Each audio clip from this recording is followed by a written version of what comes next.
My name is Haley Mason, and I am 28 today. It is Thanksgiving night, Thursday, November 23, 2023, and I stand on the front steps of our white colonial in Wellesley while my father slams the door so hard the stained glass vibrates. His exact words still ring in my ears. "You disgrace our name when you chase childish code instead of real money." He never learns that the childish code already patrols 2 federal test nets and blocks 87 intrusion attempts per hour. He thinks Tyler, my older brother, remains the family future. Tyler drives a $54,000 BMW Dad you bought for high school graduation and another $63,000 model he upgraded to when the first one felt cramped. Tyler studies finance at Dartmouth on a $280,000 package Dad calls an investment. When Tyler margin trades tech stocks on Robinhood and loses $60,000, Dad wires the gap before the market closes. The same week, I ask for $12,000 to rent cloud servers and catch a laugh instead of capital. Inside the house, crystal goblets clink and voices praise Tyler, annual bonus of $22,000. Outside, the air cuts my lungs, but I feel calm. I clutch 2 pumpkin pies that took me 4 hours to bake in my $910 a month Cambridge studio. That studio has no insulation, and the oven door never seals, yet it is where I prototype an adaptive threat detection engine. I win MIT hackathons and file provisional patents under an LLC I name Vector Shield Holdings. Dad dismisses the LLC as vanity. He forgets that legal structure is leverage. I remember being 14 on May 19, 2011, when I win the Massachusetts High School Coding Challenge. The empty chair beside me tells the story. Dad chooses Tyler Golf Final. At 16, I earn a place in an MIT summer robotics camp that costs $2,500. Dad vetoes the expense, while paying $7,200 for Tyler prom watch and $2,800 for tuxedos. At 20, I repair mom bookkeeping during final exams because the accountant charges $120 an hour. They call me reliable and never speak of compensation. I respond with a smile and an item in a ledger that records every unpaid favor. The ledger sits encrypted on a thumb drive taped under my desk. 27 entries so far. $208,400 in silent outflow. 0 repayment. Tonight at the dinner table, Dad lifts a Pinot bottle and asks when I will give up the hobby and enter the real world. Tyler laughs. Mom nods behind pearl bracelets heavy enough to dent skin.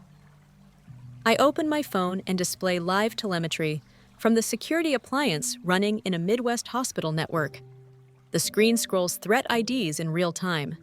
Dad calls it a toy. Tyler says real company's IPO. Mom passes cranberry sauce and changes the subject. I stand straight in my thrift store blazer and say a single sentence. "Someday you will need what I build." Dad points at the door and commands me to leave until I can respect family legacy. I walk out. The porch light snaps off. The pies steam in the cold. I start the old Honda Civic, connect my hotspot, and issue a silent command. Every family account I have subsidized rolls back. Brook Boutique rent $4,800 reversed. Grandma insulin copay $640 transferred back to my card. Tyler margin bridge $60,000 recalled.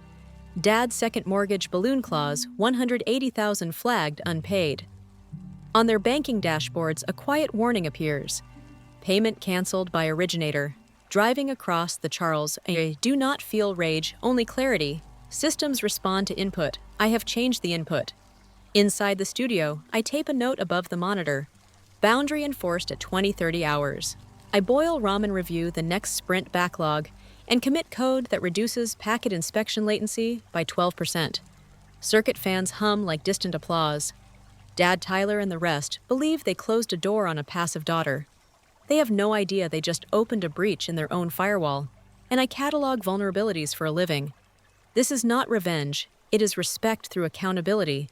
The next move belongs to me, and I intend to play it with professional precision. Stay tuned because the quiet one now writes the rules, and the rules never forget. Foundation. I grow up in Wellesley, Massachusetts, where fresh paint hides thin affection. Dad, Richard Mason, trades municipal bonds on State Street, and measures love in quarterly yield. Mom Diane curates country club luncheons and counts status by bracelet weight. Tyler is 3 years older and bathes in constant praise. Brooke is 5 years younger and models pageant dresses. I learn early that the middle seat stays empty. May 19, 2011. I am 14 and win the Massachusetts High School Coding Championship. Prize is a silver medal and a laptop voucher worth $2,000. The ceremony ends at 16:30. The folding chair beside me stays vacant because Dad drives Tyler to a regional golf playoff at TPC Boston. Mom sends a text at 18:10. Proud of you, sweetie. Heat up leftovers. I place the medal in a shoebox and take the commuter rail home. July 8, 2012. MIT. Mails acceptance to a summer robotics institute that runs from July 9 to July 20. Tuition lists 2,500 housing included. I slide the envelope across the marble island. Dad shakes his head. Too narrow, he says, while signing a $54,000 cashier check for Tyler First BMW. He smiles at Tyler and calls it prudent mobility. I fold the robotics offer and store it under my pillow. That night, I open the family router and increase firewall entropy just to feel capable. September 4, 2014. Freshman year at MIT begins. I secure a full tuition scholarship, yet housing still totals $910 monthly. I take a busboy job at Flower Bakery on Mass Avenue. My shift ends past midnight. I tally tips with sticky fingers, then update a spreadsheet called Ledger. Column 1, date. Column 2, amount. Amount, column 3, reason. The first entry reads, Grandma insulin copay, $640. Dad checks voicemail on Mondays and forgets grandma prescription every third month. I fill the gap without comment. Spring break 2015, Tyler Margin trades biotech on a rumor and loses $60,000 in one afternoon. He calls in tears from Hanover. Dad cannot know, he says. I siphon funds from freelance penetration testing gigs and bridge the gap. Tyler emails 2 sentences. You saved me. I owe you big. No follow-up arrives. I add ledger entry 23, June 12, 2016. Brooke dresses for prom in a sequin gown that costs $3,800. Mom swipes the platinum card. At that moment, the kitchen sink floods. Dad curses and waves a hand at me. Fix it, Haley. I crouch in heels and remove the U-bend. Water and mascara mix on the tile. By midnight, the pipe is clear and my dress hangs damp over a chair. I never present the hardware store receipt. Ledger entry 27 shows $42.16. Patterns become infrastructure. Tyler requests resume edits. Dad demands router updates. Mom expects tax spreadsheets. I respond with, yes, Dad, sure, Mom got it, Tyler. They label me reliable and shave minutes off their planning. Gratitude appears in quick nods, not in action. The ledger reaches 40 entries by Thanksgiving 2023. Total outflow $208,400. None repaid. At $18.50, Dad toasts Tyler projected annual bonus of $22,000. He ignores my mention that Vector Shield Holdings now monitors 2 federal pilot nets and bills $7,000 monthly. He laughs and says, nice hobby, kiddo. I taste cranberry sauce and feel the familiar burn behind my ribs. After the door slam, I drive back to Cambridge and open the ledger. I create a new tab called Rollback. I write 4 lines. Brook Boutique, rent $4,800. Tyler Margin Bridge, $60,000. Dad Balloon Mortgage, $180,000. Grandma Insulin, $640. Status pending reversal. At 22:15, I execute each transfer recall. Bank logs display processing successful. I breathe once and close the laptop. Morning sunlight seeps through cracked blinds. Friday, November 24, begins my withdrawal phase. I block all family numbers and create a Gmail filter named Quarantine. Any mail from a Mason domain, archives unread. Jason, my co-founder, arrives at the office at 8:05 and asks why my eyes look calm. I answer with metrics. Threat detection latency down 12%. Pipeline tests all green. He nods and pours coffee. December rolls cold. We eat ramen at desks and refactor the protocol parser. Meridian Technologies signs a memorandum on December 18 for a 60-day pilot valued at $15,000 per month. Contract clause states option for enterprise license at $750,000. I ensure the clause survives redline. Jason high-fives the air. I return to code. Christmas passes without calls because the filter works. Mom posts photos of a new kitchen mood board on social media. Cost estimate $124,000.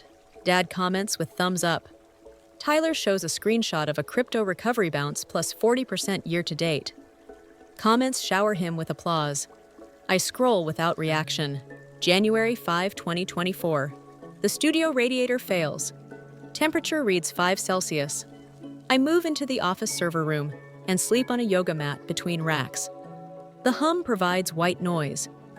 I wake at 4 every day, run along the Charles and review logs by 5:30. Datasets never judge. They simply reflect. February 9. Meridian pilot logs indicate intrusion attempts drop 8-9% versus baseline.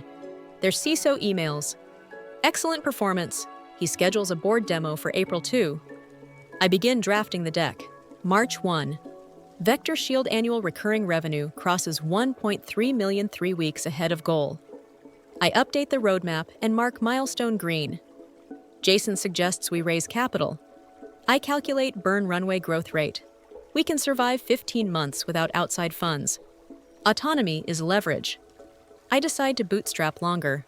Family remains silent because silence is cheaper than apology. Mortgage payments bounce again on March 4. Dad leaves a voicemail, "You need to call me." The filter sends it to archive. I note the attempt under a new spreadsheet column titled Indirect Contact. March 27. I finish a Stanford online course in operational security. Tuition $4,200, paid from consulting surpluses. The final assignment yields an idea for adaptive kernel attestation. I file provisional patent application 17-301 on March 30. USPTO timestamp 8:08 Eastern. The ledger now includes a third tab named Growth. Columns track revenue, patent count, head count. Rows show upward slant. In contrast, the family graph slopes down. Tyler investment account negative 8% year-to-date. Dad faces preliminary discovery on pension shortfall. Mom still gathers backsplash samples without approved funds. April 2, Meridian Boardroom. iDemo Live, threat neutralization. Response time 17 milliseconds and false positives under 0.5. The board votes unanimous to convert the pilot. $750,000 fee plus 2% royalty on future modules. Contract closes at 14:15 Eastern. I shake hands with their legal counsel and store the pen in my blazer pocket. That evening, I stand on the Longfellow Bridge and watch city lights bleed over the Charles. I whisper a line. The reliable one just became the resilient one. May brings the Defense Innovation Unit invitation. June delivers initial term sheet from Horizon Capital. July 1 lands $15 million in the bank. Every step now compounds. The family still does not know because the quarantine filter holds. I no longer chase recognition. I chase clarity. Each dollar earned flows through Delaware trusts and layered LLCs. Risk dispersion becomes muscle memory. My phone background reads, "Measure twice, commit once." Yet data suggests a future collision. Dad lawsuit clock ticks, mom kitchen loan stales, Tyler margin interest compounds. They will look for a bailout. They will dial the number that no longer rings. I end this foundation chapter with a silent pledge.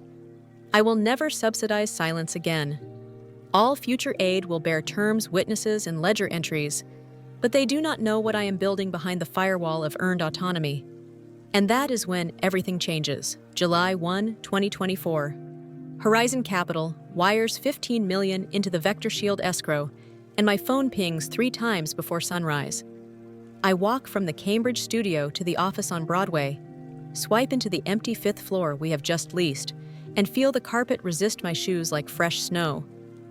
10 million rides a treasury ladder at 5.2%, 3 million funds, research 2 million reserves, hiring the rest stays liquid for opportunity. 8 engineers accept offers in 14 days. Each grant slices 0.2% equity. That still leaves me with 51% voting control. By August 31, annual recurring revenue stands at 6.6 million, while burn rate stays under 200,000 per month, a 40-month runway. The work routine sharpens. 5 a.m., run along the Charles, 6 a.m., stand up 14 hours of code split by push-up breaks, 7 p.m., lights off. We implement zero trust at every endpoint, continuous attestation on laptops and phones mandatory. Two-factor through FIDO keys only. Investors note the discipline and stay silent, which is praise in venture language. Family pressure rises in parallel. On September 16, Tyler posts a screenshot of a new convertible priced $108,000 margin financed. 2 weeks later, his social feed shows a margin call, but no car.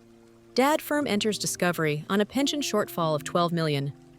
Mom schedules a contractor for a kitchen remodel that needs $124,000 up front. Payments fail, vendors whisper. October 23. I demo our adaptive kernel at the Defense Innovation Unit in Mountain View. The kernel in charge times our quarantine at 17 milliseconds 60% faster than their incumbent vendor. They sign a pilot memorandum for $4 million the same afternoon.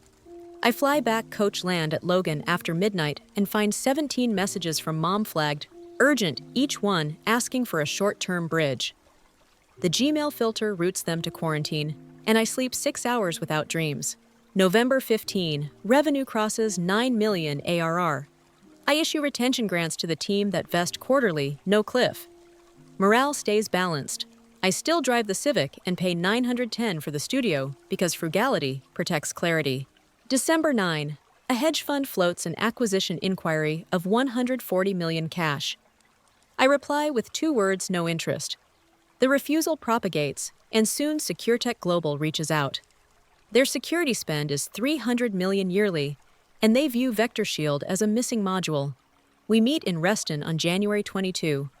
I present false positive rates of 0.5% and quote the peer-reviewed audit signed by Veritas Labs. Their CTO asks price. I refuse to assign a number until technical diligence completes. February brings 5 on-site sessions.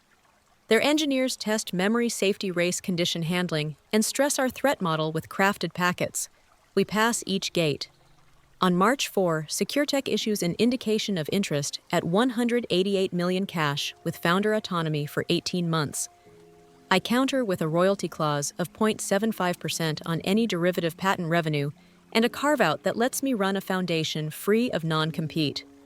They accept on March 19. Due diligence closes April 22, without red flags. Closing date is May 14. At 09:15 Eastern, I sign the stock purchase agreement in a glass conference room that overlooks the Potomac. Jason signs beside me and later says he cannot feel his legs. Wire confirmation arrives at 11:11. Net to me, after tax, $94.2 million. I take a photo of the confirmation screen, encrypt it, and delete the original. I ride the metro to Union Station, catch a Cella to Boston, and eat lentil soup at my desk by 2200. I open the ledger and create a final column titled Closure. I reverse the last active subsidy, Brook Boutique rent $4,800, then verify that exposure equals 0. Date stamp May 14, 2025. The next morning, I register the Mason Technology Access Foundation in Delaware with a $20 million endowment. Mission scholarships for underrepresented coders board includes 2 engineers and 1 social worker, no family seats. A clerk stamps the charter at 9:27. Media coverage follows.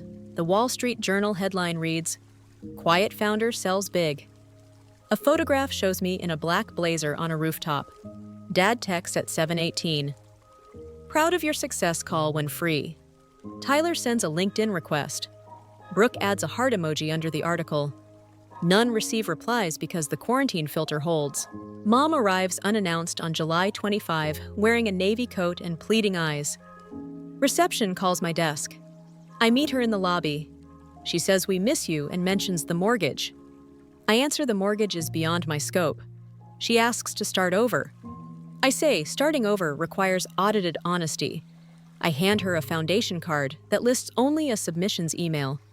She holds the card like a foreign object and leaves. August 2. Dad mails a typed letter. He congratulates the acquisition, then invites me to serve as unpaid advisor during the pension crisis. I file the letter under token gesture and mark no action. Tyler margin debt compounds, and he lists the convertible for sale on August 6, yet bids stay low. He messages, "Can we talk on August 8?" Quarantine catches it. September 1, I invest $5 million in a low-income housing project in Lowell, preferred return 8%. The developer gives me a tour. Children wave from unfinished porches, and something in my chest loosens. Impact feels concrete here. October 10. I stand on stage at DEF CON. Talk title, Silent Scaling. The audience leans in while I outline 4 pillars: zero trust, predictive telemetry, ethical licensing, and disciplined governance. Dad texts break a leg. I respond with a period. October 15. Brooke florist credit still fails, and her wedding budget implodes. She leaves a voicemail in tears. I archive it. November 5. Mom handwrites a Thanksgiving invite. She promises respect and openness. I schedule a 2-day delay, then send a formal acceptance. I set a private agenda, public accountability, risk compensation. I walk along the Charles at dusk. Wind tracks, ripples across the water. I recall the slammed door of 2023 and note the symmetry. 2 years change more than fortunes. They recalibrate leverage. Closing my journal, I state the next objective aloud. Bring the ledger into daylight. The family is about to learn that debts unpaid do not disappear, they compound, and every clause I write now carries a signature line ready for them to sign or decline. The calendar flips to Monday, November 17, 2025, and the first warning siren hits Mason Capital Advisors.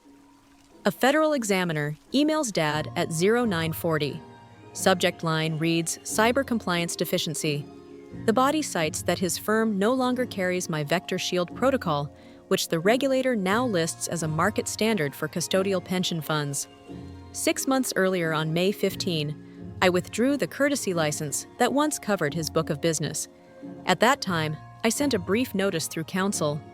He ignored it, assuming my silence meant leniency forever. The examiner grants 14 days to restore coverage or face an injunction. Dad calls at noon and leaves a clipped voicemail. Haley, we need to talk. I archive the file and enter the event in my risk log category, external pressure converging. Wednesday, November 19. I receive a certified letter from Mom. She asks if the license issue is a misunderstanding and whether I can help for the sake of the family legacy. Her handwriting slopes downward on every line.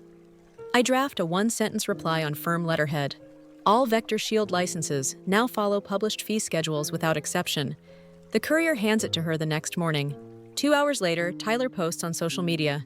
Family loyalty over profit, subtweet obvious, engagement light. I note the timestamp and move forward. Sunday, November 23. I meet Jason in the office to review deployment metrics.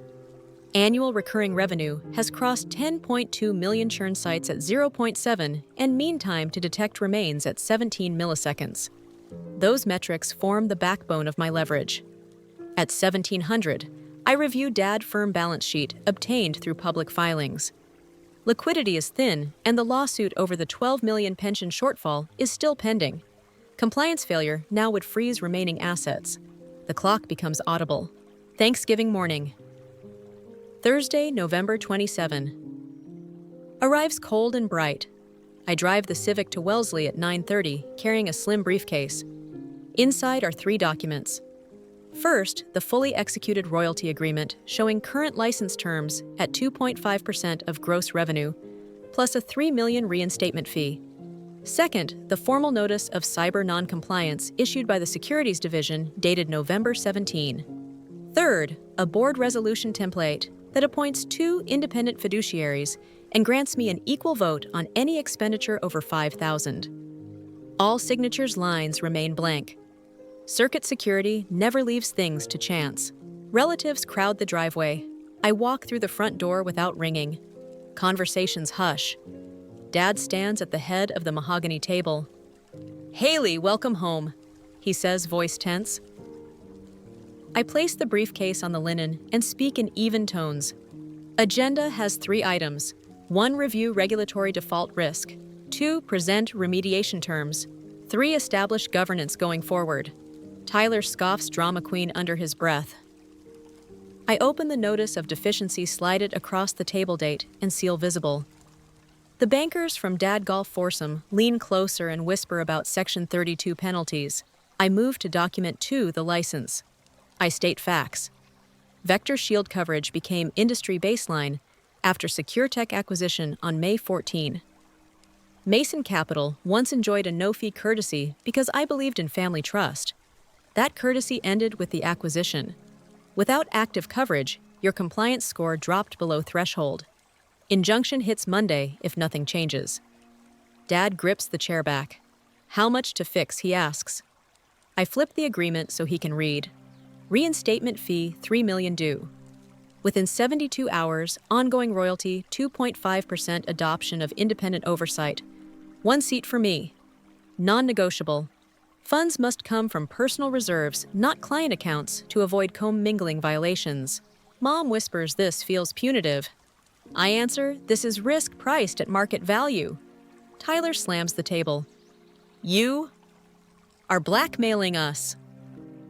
I project a spreadsheet on the television via my phone. Column 1 lists every subsidy I provided from 2011 to 2023. Column 2 shows reversal dates from Thanksgiving night, 2023. Total outflow $208,400. Total repayment 0. Grandma, who sits beside me, studies the numbers, then says the house always trusted Haley to patch holes. Maybe listen now. Dad cycles through stages in minutes. Shock freezes his posture, denial surfaces in claims of outside investors. Anger reddens his face, panic flickers when bankers exchange concerned glances. Desperation arrives when he realizes time truly runs out. He lowers his voice. What assurance do we have that regulators accept your plan? I reference Section 4B of the examiner letter, which lists Vector Shield specifically as an approved remediation. It is the assurance. Witnesses matter, so I ask everyone present to note the time 11:43 and the action proposal delivered. I then add the governance clause, which installs mandatory quarterly audits and therapy receipts for any family member drawing firm salary. Dad starts to object but stops when Grandma clears her throat. After 3 minutes of silence, Dad signs the reinstatement term sheet. Tyler refuses to touch the pen and leaves the room. Brooke follows him with tear-streaked makeup. Mom writes her name beside Dad. I countersign and timestamp 12:03. I scan the pages with my phone and upload to counsel for immediate filing. Compliance clock now pauses. I close the briefcase and stand. Final statement respect is the minimum operational layer. Failure to maintain it triggers automatic fallback procedures. That means no more private appeals, only formal channels. I step onto the porch. Inside the house, voices rise, but the words blur. The air feels lighter than it has in years. Driving back to Cambridge, I reflect, control is not revenge, it is system integrity. Dad firm now survives only by honoring transparent terms. Tyler heads toward consequence-driven growth or collapse his choice. Mom faces the discipline of proposals and measurable outcomes. The ledger finally lives in daylight. At 1900, I park by the Charles. City lights shimmer. I open a new page in the journal and write, Closure initiated, November 27, 2025. Outcome pending performance against signed terms. I breathe. Look at the water and feel the engine of my life downshift into a quieter gear. The next phase is resolution. A chapter that no longer requires conflict to prove worth, only steady enforcement of clearly defined contracts. Tomorrow I will hike with Circuit in Vermont and draft scholarship guidelines for the foundation. Tonight I accept that boundaries held earn peace earned. Monday, November 30, 2025 at 0600 Council forwards proof of wire. Mason Capital transfers $3 million to the Vector Shield escrow 8 hours before the court cutoff. The reinstatement agreement activates, and my board seat becomes effective. Dad signs revised bylaws that install 2 independent fiduciaries. The federal examiner receives the file at 0920 and lifts the injunction trigger. Containment achieved. Dad calls at noon. His voice holds measured cadence. Thank you, Haley. My first therapy session is Thursday, 9 a.m. I answer that therapy is a strategic investment. We end the call at 90 seconds, no lingering points. Tyler emails the extended family at 15:15. He confirms the sale of the convertible for $74,000 and enrollment in a finance accountability class starting January 5. He copies me but adds no direct message. I log the step as partial corrective action. Brooke submits a loan packet for her boutique on December 2. 5 pages of cash flow projections, a balance sheet reviewed by a certified accountant, and a letter of intent from a local artisan collective. She requests $100,000 at 4% fixed over 5 years. The model predicts break even by Q3 2026. I approve the loan and attach a mentoring clause that requires monthly workshops hosted by the foundation. She accepts without delay. Mom mails a letter on cream paper dated December 5. She does not request funds. She writes that she now sees boundaries as respect, not rejection. I catalog it under Acknowledgement Phase 1. With immediate fires contained, I pivot to personal recalibration. December 15. I drive the Civic North on Interstate 91 to Brattleboro and close on a cedar cabin for $680,000 in cash released from a treasury ladder that matures the same morning. The cabin faces a frozen pond and smells of sap and snowfall. I adopt a 3-year-old shelter dog with a brown coat and 1 white paw. I name him Circuit. His steady breathing replaces server fan hum as my white noise. Work remains demanding yet predictable. SecureTech places Vector Shield inside advanced research. I set a hard stop on communication after 1900, and the team honors it. Productivity rises 10% in 60 days. A quantum-safe intrusion pilot receives a research budget of $4 million distributed across 2 fiscal years. January 12, 2026. Mason Capital holds its first board session under the new charter. Independent directors question every risk metric. Dad presents audited statements. Pension shortfall narrows to $8 million. We adopt a remediation plan with quarterly checkpoints. After the meeting, Dad approaches me in the corridor. He says I finally understand your capability. I reply that capability grows where it is watered. We shake hands. Progress marked. February closes with revenue at Vector Shield topping $10.8 million annual recurring. False positives remain under 0.5. Team headcount stabilizes at 18. I remain general manager until the autonomy clause expires next year. March 20, Mom volunteers at a foundation workshop in Roxbury. She mentors 2 high school girls building a health app and later emails that the experience felt real. I answer that impact often wears simple clothes. She replies with 1 word. Thanks. April 20. SecureTech legal reports derivative products based on vector patents generate license revenue of $8 million. My royalty at 0.75% equals $60,000, which routes to the foundation endowment.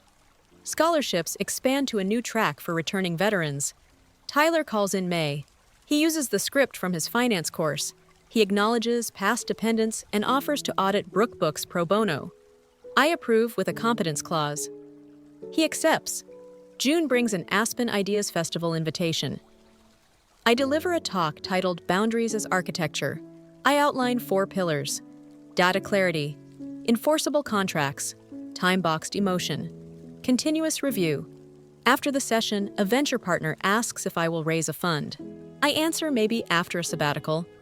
Leverage feels lighter when carried with intent. July evenings find me on the cabin porch while Circuit chases insects and the pond turns copper at sunset. Grandma calls on video to see the dog. Her laugh merges with bird songs.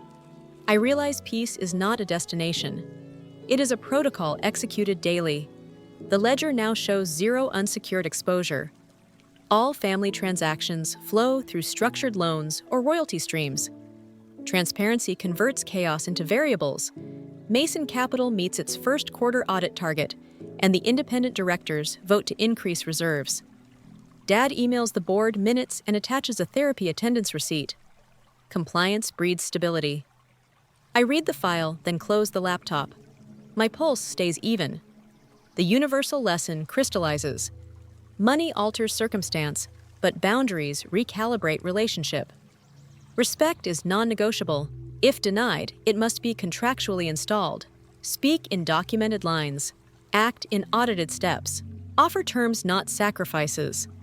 Enforcement is empathy for all parties that rely on predictable systems. I finish this chapter with an invitation.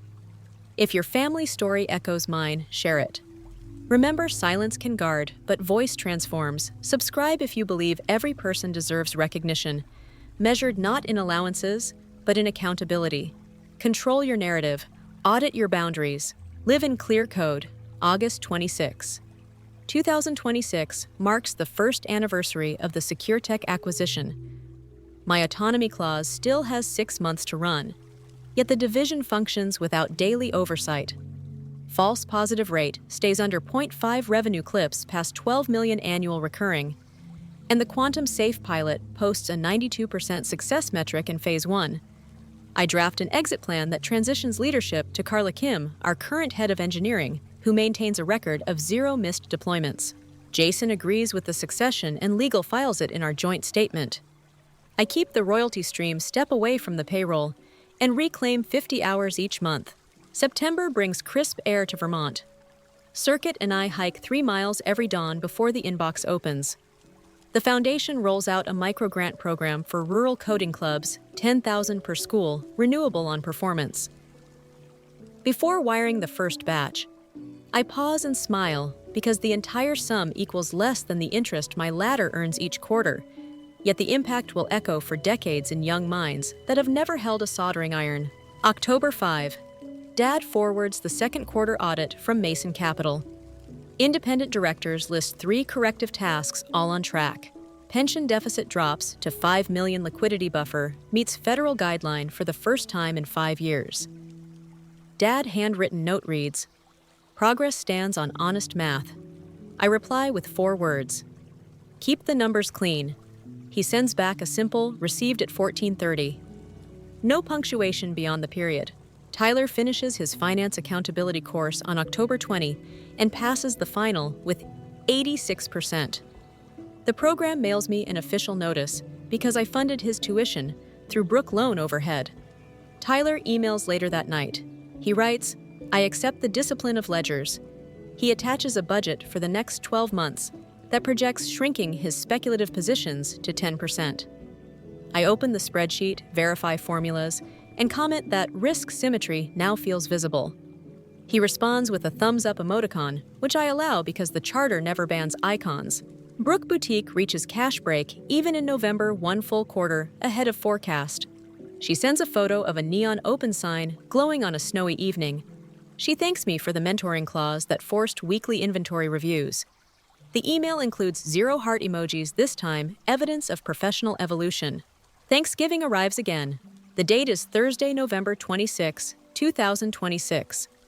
I accept the family invitation with conditions posted months earlier. Circuit rides in the passenger seat as the Civic navigates Interstate 90. The house appears smaller now, or perhaps I no longer shrink when approaching. Inside, a modest table seats 8 instead of 30. Grandma smiles, Brooke refills water pitchers, Tyler places chairs. Dad stands beside a flip chart that outlines agenda compliance, gratitude, future goals. He starts at 1200 sharp. He states that Mason Capital holds active coverage pension obligations. Trend downward board, governance remains independent. He thanks me by name for catalytic boundaries. No one laughs, no one dismisses. My pulse stays calm. Mom presents the new kitchen, nothing marble, only maple counters and energy-efficient fixtures. Costs $62,000 paid through a home equity line approved after the auditors cleared the books. She says practical feels lighter on the soul. I run a hand across the smooth wood and agree. During dessert, Dad offers a quiet proposal. He wants the foundation to host a joint workshop with Mason Capital on ethical fintech coding for interns. He suggests the firm will donate $50,000 to match the program. I consider the optics, then nod once. The collaboration aligns with transparency, so long as governance walls remain high. We set a planning call for December 2 at 900 Eastern and record the commitment in meeting minutes. Grandma signs as witness. Later that evening, Tyler steps onto the porch where I sip tea. He hands me a small envelope. Inside rests a check for $60,000 principal on the margin bridge I once covered 6 years ago. The memo line reads, "Debt repaid with interest." I accept without fanfare, note the number, and later log it as Ledger Closure Item 1. Only $240 of calculated interest remain yet. I wave that in person and thank him for precision. December closes with snowfall, heavy enough to bend pine branches around the cabin.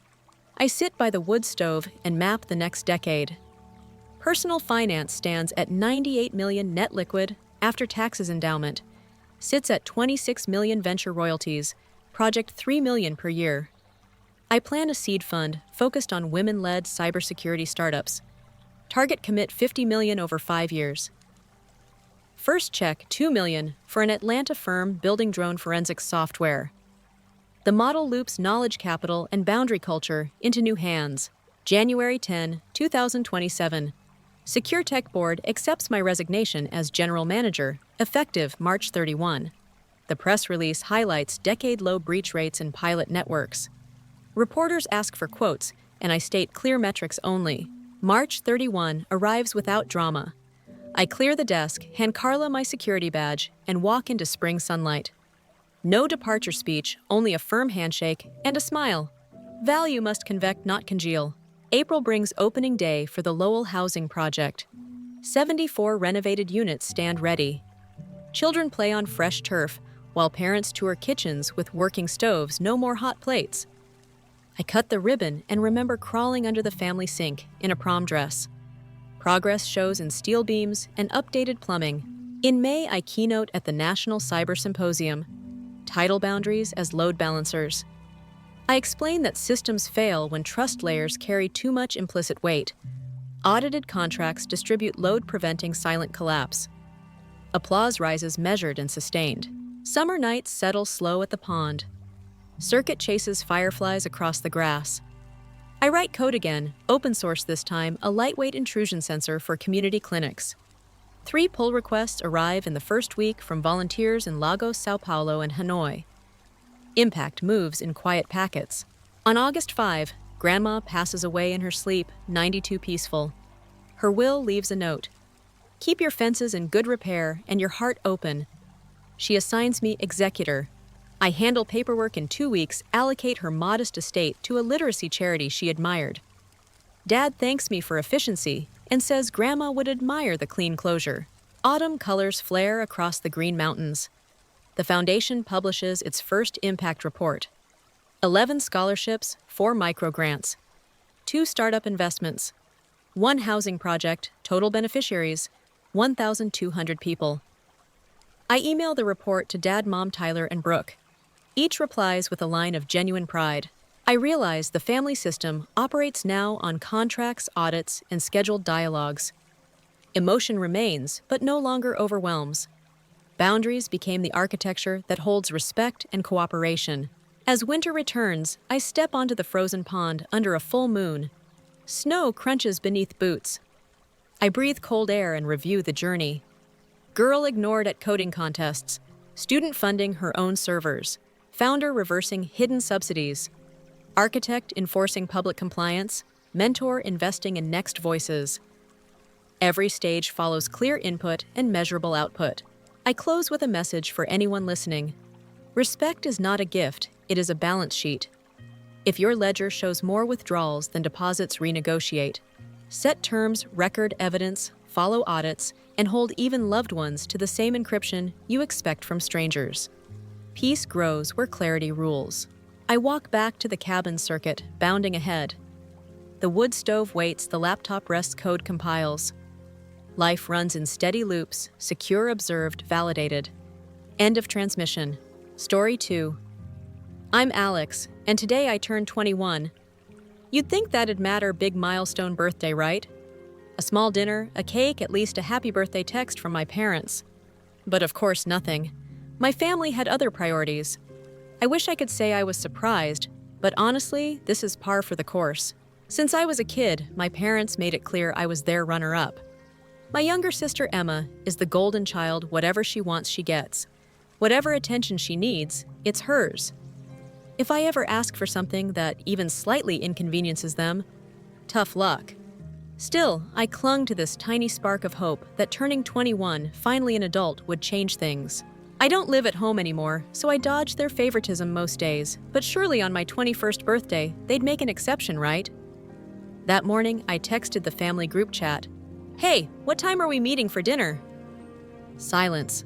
Hours went by. I busied myself thinking someone would ping me back by early evening. Then came that familiar sinking feeling. I called my mom. She answered on the second ring too calmly. "Hey, Alex. What's up?" I swallowed hard. We're still on for dinner tonight, right?" A long pause, then a sigh. "Oh, honey," she said, far too sweet. "I should have told you earlier. We're going out tonight with Emma. She has some big news to celebrate." My stomach plummeted. "Excuse me," I managed. Her tone stayed detached, almost bored. "Emma's our focus tonight. We'll celebrate her news. Don't worry, a party for you next weekend." Behind her, I heard Emma's voice. "Is that Alex? Tell him we'll save him some leftovers." I hung up my birthday, disappearing in the background of their perfect little world. More laughter. I felt my face heat up. This wasn't just neglect. This was deliberate. I could have argued. I could have yelled. But what was the point? They knew what they were doing. They just didn't care. So I swallowed the lump in my throat and said, "Yeah, sure, have fun." And then I hung up. I sat there for a moment staring at my phone. My hands were shaking, not from sadness. No, I was pissed. Then I had an idea. I called my girlfriend Lily. "Hey," I said, keeping my voice even. "Want to go out for dinner tonight?" She could tell something was up immediately. "Of course. What's wrong?" I told her everything. She didn't even hesitate. "Come over. My parents will want to celebrate with you too. Now." I love Lily's parents. They've always treated me with more kindness in the past 3 years than my own parents have my whole life. And when I got to their house, her mom greeted me with a hug. "Happy birthday, sweetheart. Come in. We're going somewhere nice." We ended up at this high-end steakhouse, the kind of place my parents love to brag about going to. The whole night was perfect. Lily's dad even ordered a bottle of champagne to celebrate me turning 21. And for the first time that day, I actually felt wanted. But the real fun that happened when I posted about it.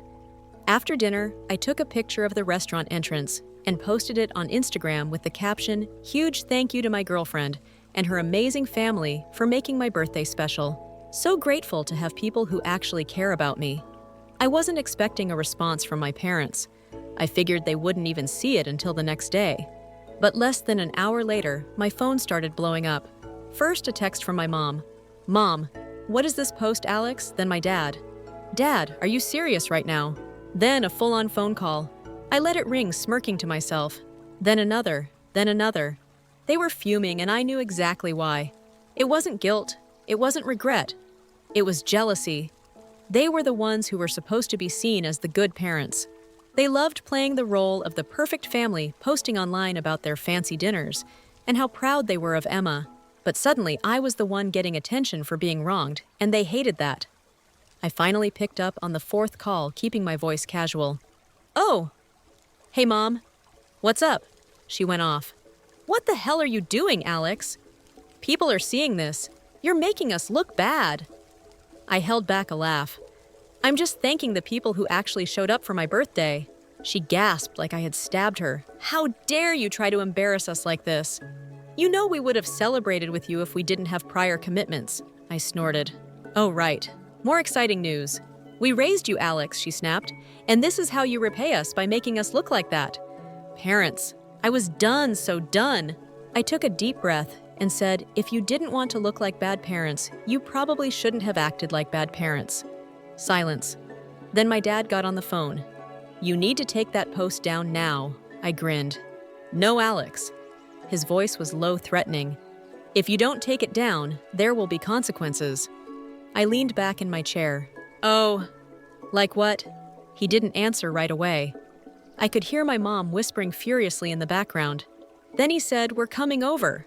And that Reddit is where things got really interesting. I leaned forward, gripping my phone as my dad's words echoed in my ear. "We're coming over." A rush of adrenaline shot through me, but I kept my voice steady. All right, I said, barely able to contain my smirk. See you soon. Then I hung up. Lily, who had been sitting next to me on the couch, raised an eyebrow. That was your parents, wasn't it? Oh, yeah, I said, shaking my head. They're pissed. Apparently I've embarrassed them. Lily rolled her eyes. God forbid they deal with the consequences of their own actions. Her dad, who had been listening from across the room, scoffed. Let them come. They should see what an actual loving family looks like. Her mom, ever the voice of reason, sighed. This might get ugly. Are you sure you want to deal with them tonight? I exhaled slowly. Honestly, yeah, I do. I'd spent years letting them treat me like an afterthought. Years of watching them drop everything for Emma, while I was expected to just deal with it. And for the first time, I had the upper hand. They were desperate, scrambling to control the narrative. That meant I was finally doing something right. About 20 minutes later, I heard the unmistakable sound of a car pulling into the driveway. I stood up, stretching like I had all the time in the world, while Lily gave me an encouraging squeeze on the arm. You got this, she murmured. The doorbell rang. No. Slammed 3-4 times in rapid succession. Oh, they're mad, Matt. Lily's dad chuckled and made his way toward the door. I'll get it. The second he opened it, my mom stormed in like she owned the place. My dad followed, his jaw tight, his eyes immediately locking onto me. Alex! My mom's voice was sharp, cutting through the air. We need to talk now. I crossed my arms. Go ahead. Her gaze flickered around the room, taking in Lily's parents, the cozy atmosphere, the clear evidence that I was fine, thriving, even without them. It clearly unsettled her. Not here, she said stiffly. Come outside. No thanks, I said, leaning against the couch. If you have something to say, you can say it right here. My dad clenched his fists. Enough with the attitude, Alex. I raised an eyebrow. Attitude? Oh, you mean standing up for myself? Sorry. I'm still getting used to this whole having self-respect thing. My mom let out a sharp breath, her patience wearing thin. We are not going to let you publicly shame us like this. Do you have any idea how many people have seen your post? Your aunts? Your uncles? Do you know how humiliated it is to have our own son paint us as villains? I blinked at her, then deadpanned. Maybe don't be villains then. Lily snorted, and even her dad fought back a chuckle. My mom's face turned red. We are your parents, Alex. We deserve some respect. Oh, respect. You mean like the respect you showed me when you ditched me on my birthday? Or when you laughed at me on the phone, but when you made it abundantly clear that Emma will always come first? I shook my head. Sorry. I must have missed the part where you actually earn my respect. My dad took a step forward, his voice low. You're being dramatic. No, I'm finally being honest, I shot back. The tension in the room was thick. My parents weren't used to this. They were used to me backing down, apologizing for folding. But not this time. Then my mom's gaze landed on Lily. More specifically, the way she was sitting so comfortably beside me, holding my hand like she belonged in my life. And that's when I saw it. The moment my mom realized that I had people now. People who weren't obligated to love me, but did anyway. People who saw my worth. Something she never cared to do, and she hated it. So this is what this is about, she said, voice dripping with condescension. You're trying to replace us with them. Lily stiffened beside me, but I just shrugged. If the shoe fits, my dad scoffed. Enough of this nonsense. You're taking that post down now. I grinned. No. His nostrils flared. Alex, don't test me, or what I challenged. What exactly are you going to do? Ground me. Take away my phone. Oh, wait. You can't, because I don't live under your roof anymore. You have zero control over me. That hit a nerve. My dad's face turned an ugly shade of red, and for a second, I thought he was actually going to lose it. My mom, on the other hand, had gone eerily quiet, and that's when she played her trump card. You're going to regret this, Alex, she said softly. You don't realize what you're throwing away. I tilted my head. What am I throwing away exactly? She gave me a knowing look. I looked at send a cold chill down my spine, and then she said, your inheritance. I couldn't help it. I actually laughed in her face. It was almost instinctual, like a reflex. I couldn't hold back. I looked at my mom, eyes narrowing, and let out a short, bitter laugh. Inheritance, I echoed, still chuckling. What inheritance? You think I need your money. You really don't get it, do you? She froze, clearly thrown off by my reaction. I leaned forward, crossing my arms. You've never done anything for me. You've made it clear every chance you've gotten that I'm not important enough for your time, your energy, or your love, so spare me the lecture about what I'm throwing away. Because guess what? You've got nothing left to give me. My mom's mouth opened and closed like a fish, her face twisted in a mix of confusion and anger. And if you think I'd ever accept anything from you after all this, you're delusional. I continued, shaking my head. I don't need your money. I don't need your fake love. You've already given me everything I need to know about you, and it's nothing I'm willing to keep around. My dad looked like he was about to explode. He took a deep breath, his fist clenched at his sides. You're ungrateful. You really want to throw away everything we've given you? I almost felt sorry for him. But then I remembered he had a choice too. He could have stood up for me. Could have actually been a parent instead of a lapdog to my mom's whims. He never did. No. I'm not ungrateful, I said calmly. But I'm not going to sit here and pretend I don't see the kind of people you are. You made your choices, and now I'm making mine. Lily's dad gave me a reassuring nod from across the room, his eyes full of quiet pride. I noticed my mom flinch at that, and I couldn't help but feel a small sense of triumph. She had been so consumed with controlling my life that she'd never even stopped to think that I might be better off without her. You can't just cut us out of your life like this. My mom said, her voice trembling now. We're your family. You'll regret this, Alex. You'll come crawling back, right? I said sarcastically. I'll be right there begging for more empty promises and disrespect. But that'll never happen, because guess what? You've already shown me who you really are. I stood up, my legs feeling surprisingly steady. And I'm done, so if you want to keep throwing threats and guilt trips at me, go ahead. But just know I'm not falling for it anymore. My dad opened his mouth again, but this time he just snapped it shut. They had nothing left. The power they once held over me, the manipulation, the control. It was gone. My mom's eyes were practically burning with fury, but I didn't flinch. Instead, I turned to Lily's parents, giving them a nod of appreciation. Thanks for letting me have this moment, I said softly. But I think it's time for them to leave. Lily's mom, Ever, the calm one, smiled and stood up. We're going to grab a drink in the kitchen. You two should talk. As they walked away, my mom's voice shot through the silence. You're making a mistake, Alex. You'll see. I didn't even acknowledge her. I was done listening to their empty threats. I didn't need to say anything else. The silence between us was thick, suffocating, as my mom and dad stood there, still processing everything I'd just thrown at them. They had no idea what to do with me anymore. Their usual tactics, guilt manipulation, the emotional blackmail they had always used to keep me under their thumb weren't working. Not this time. I stood there feeling more powerful than I ever had in my entire life. It wasn't just the fact that I was finally standing up to them. It was the realization that I no longer cared about their approval. Lily's parents stayed in the background, sensing the tension, but giving us the space we needed. I could feel their support without it ever needing to be said. They weren't just on my side. They were family in a way that felt real. And for the first time, I didn't feel like I had to apologize for existing. Finally, my dad spoke again. His voice low and dangerous. You think this is funny? You think you're going to get away with treating us like this? I locked eyes with him, unfazed. Get away with it, Dad. I've been trying to get away from you for years. The words hung in the air, stark and painful. It was like a weight I'd been carrying for so long, finally lifted off my chest.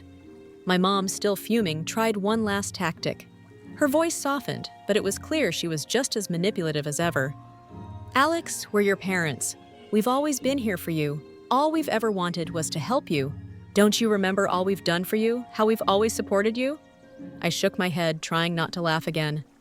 Really, is that what you think? Because I don't remember any of it.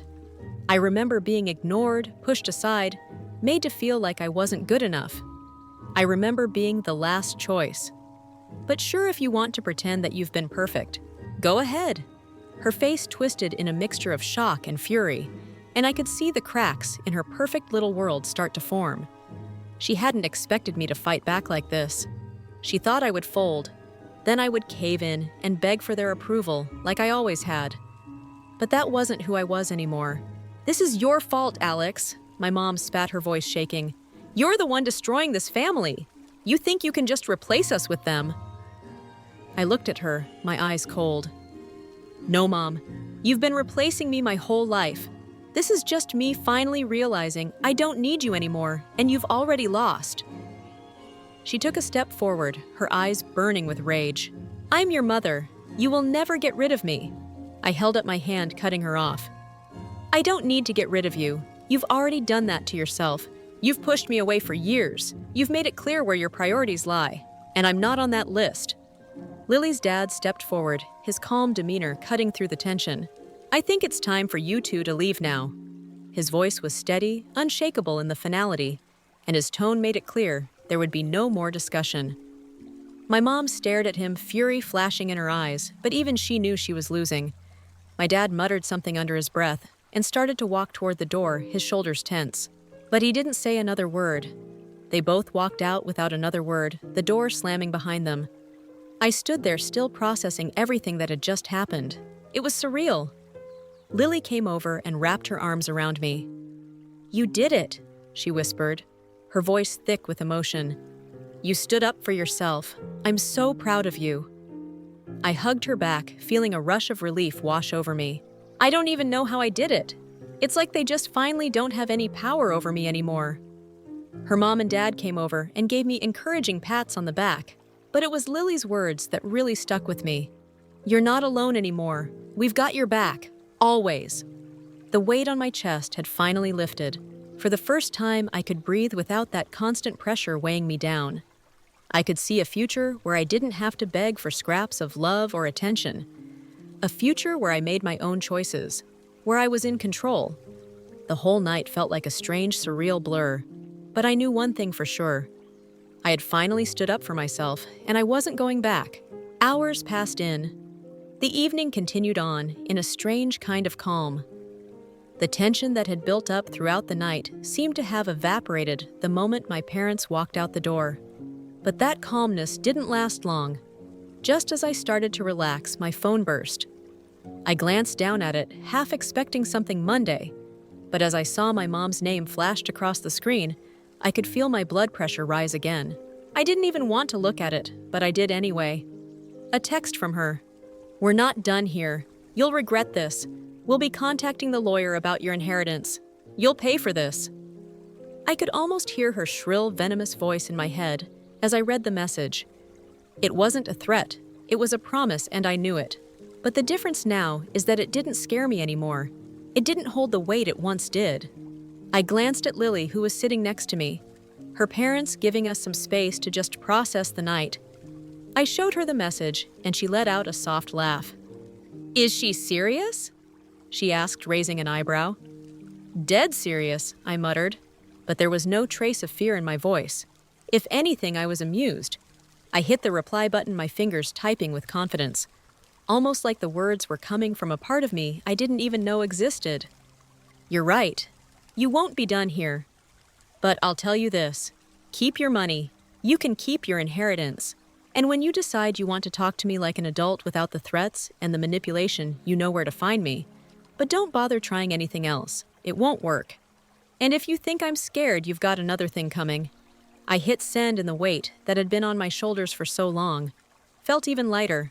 It felt like I had closed a chapter of my life that had dragged on for way too long. Just as I put my phone down, it buzzed again. This time it was my dad. He didn't even bother with a message, just a string of angry voice notes. I clicked on the first one, listening to him rant about how I was ruining my life, how I was going to regret this, how I was throwing everything away. I let the message finish, then clicked the next one. Another tirade, the same insults, the same empty threats, and then another, and another. They were getting more frantic, the desperation in his voice growing, but none of it hit home. I didn't even bother replying. I didn't need to. There was nothing left for me to say. Lily's dad caught my eye from across the room, raising his eyebrows with a knowing look. "Everything okay?" I nodded, my lips curling into a small but satisfied smile. Yeah, they're just not used to me standing up for myself, but they'll get over it. Lily leaned in closer, wrapping her arms around me again. You've got this.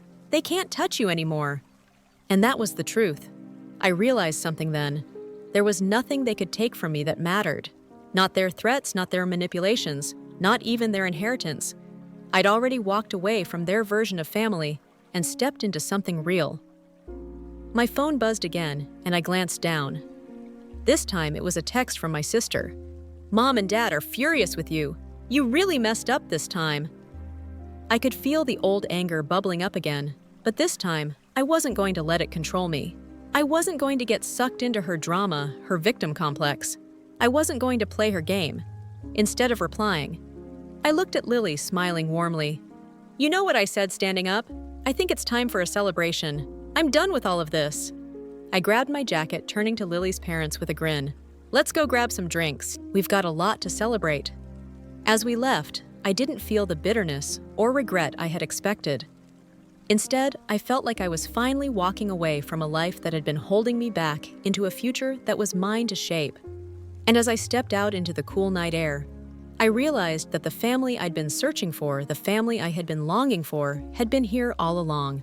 Not in the people I was born to, but in the ones who chose to stand by me, who supported me, who cared about me. I didn't need anyone's approval anymore.